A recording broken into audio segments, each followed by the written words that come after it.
Dr. Andrews. Today we're going to be looking at how the Rust compiler got 15% faster on Windows using profile-guided optimization.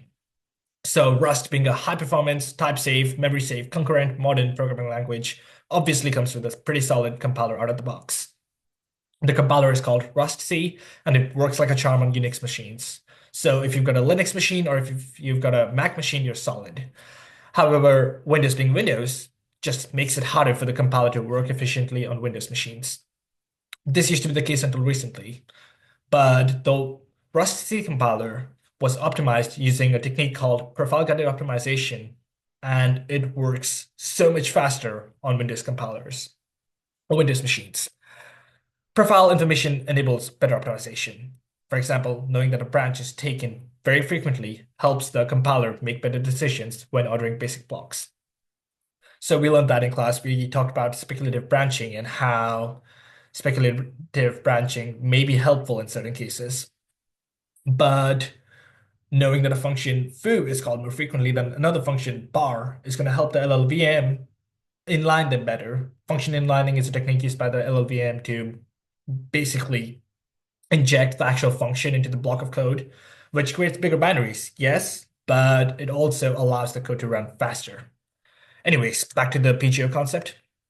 The basic concept of the PGO is to collect data about the typical execution of a program, that is, which branch is usually taken or when the loop ends, and then use that data to inform the optimizations such as function inlining, machine code layout, register allocation, etc., and make things faster.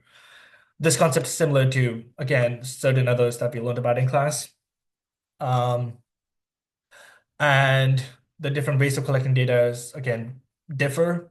One way is to just have a program inside a profiler called perf, and another way is to create an instrumented binary, which is a binary that has the data collection built into it. So that's injecting the binary with the data and run that binary.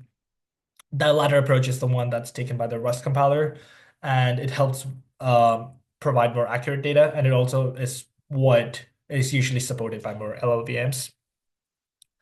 Applying PGO or profile-guided optimization is usually thought of to be a feedback-directed optimization because you use feedback or data like machine learning, and you optimize a certain compiler or a binary to do a certain task. And PGO is used in binaries to, again, optimize for things. It's used in time series data. But by using it on the actual compiler itself, you can increase the binary's performance or the compiler's performance by magnitude. And this is how the Windows compiler for Rust-C, uh, grew in performance by 15% just by implementing PGO. So PGO techniques are obviously not just simply enabled by configurable option. You need data. It's again like machine learning. You need data and you need someone sitting there who has the skill set to do it. But they require, PGOs require a complex build workflow that compiles the binary, in our case, the Rust compiler's binary, multiple times and profiles it again and again on the selected benchmarks to see which one's fast. And you keep doing that. You just take the data, you optimize it, you keep compiling the binary again and again until you get the perfect binary. And there's a certain speculative aspect to it, but there's also a certain machine learning aspect to it.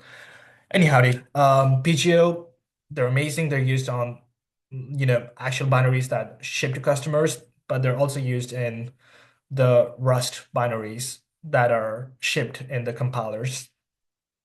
All of this just means that you can now use Rust on Windows and have a much faster compile time. Hope you have a Merry Christmas trying that. Thank you.